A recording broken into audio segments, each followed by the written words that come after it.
Dhe në fakt, një përshtypje të parë duket sikur të gjithë janë kundër Kurtit, Okej, ish nismën edhe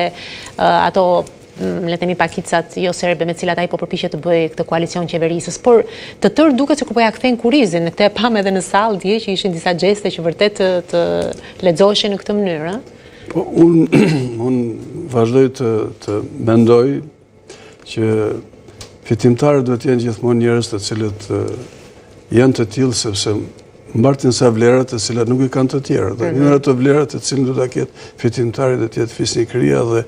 ajo ndjesia që i munduri nuk duhet të poshtrohet. Dhe unë mendoj që ai reaksioni të gjitha palëve kundër Kurtit vjen si rezultati i atij qëndrimi që ai ka marrë. Pra ai nuk ka qenë fisnik siç thoni ju, siç duhet ishte një fitimtar ka nuk mendoj se ka qenë i tillë sepse në fund fare fitimtari ka, domethënë, gjithçka në dorë për të bërë, por nuk do të bëj gjithçka që i ka në dorë. Në rastin konkret Kurti edhe nuk i ka gjitha gjërat në dorë. Nxitoj që të gjitha vinte nduke më njëherë pas zgjedhjeve me komunikime dhe deklarata. Dhe në vijim të asaj që tha kolegu, kur je kaq i përthyeshëm në politikën momentale, siç është Parlamenti i Kosovës, edhe njëherë duhet vënë Kosova mbi të gjitha, sepse ai mund të krijojë një qeveri, e cila do të jetë një qeveri shumë fragjile, shumë e thyeshme, e cila nuk do ta drejtojë dot mirë Kosovën, sepse brenda aty në 10 deputetëve që ai merr me vete ka 10 interesa të ndryshme, shumë palë prej tyre janë edhe të ndikuara nga faktorët e jashtëm, përfshirë ata që është një nga serbët e listës, nga grupet të tjera të vogla etnike, të cilat kanë lidhje edhe me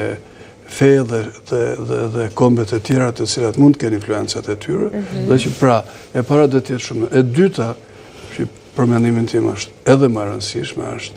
Kosova është një proces të tillë negociatash me Serbinë, ku kontraparti i Vučićit apo kushdo Vučić tjetër që tjetë mrapa, duhet të jetë shumë i mbështetur mirë politikisht nga mrapa. Nuk mund shkojë në bisedime kur vetë është aq i përthyeshëm sa njëri nga deputetët, po ti tërhiqet momenti që është në tryezën e bisedimeve, atij ikën kredibiliteti politik për të biseduar për fatin e Kosovës. Pra,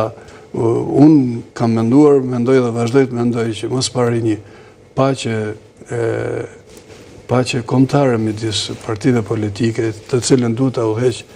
i pari Albin Kurti, sepse ka më shumë numër në parlament, dhe s'dyti, palët tjera duhet harrojnë edhe gjuhën që është përdorur dhe të krijojë një koalicion të paktën me 2 parti shqiptare të mëdha. Pastaj,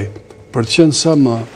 i pranueshëm për faktorin ndërkombëtar, evropian dhe amerikan, që qeveria e Kosovës nuk është një qeveri e cila mund të ushtrojë represion ndaj pakicave, le të marrë brenda grupit vetë edhe, sepse sa më zgjeruar të jetë baza e një qeverisje, aq më e mirë qeverisja. Por, nëse ke antarë që ta bëjnë aq të përthyeshëm qeverinë, aq të shpërbërshme qeverinë në moment caktuar, kryeministri është në fakt thjesht një si të them drejtues jo shumë i fort në veprimet. Pra edhe nëse ai arrin ta ketë koalicion që po kërkon, pra gjithsesi do jetë një qeveri thoni ju pa baza të forta. Unë do të thoja që një koalicion, Kristin, një koalicion midis vetëvendosur që gëzon shumicën me 48 vende në parlament dhe 25 vende që ka PDK-ja, mund të ishte një koalicion shumë i natyrshëm. Pastaj brenda asaj ata me shpirt gjallësi, me dashuri, me respekt për minoritetet, për grupet e vogla, le t'i marrin brenda vetes, edhe ata le t'i ushtrojnë. Ne që kemi punu në Kosovë dim edhe mirë se çfarë elektorati kanë ato partitë vogla, edhe ata kanë vujtur në Jugoslavinë, në Serbinë e Miloševićit, edhe ata kanë dalë me plagët e tyra nga ajo luftë, nuk është se ata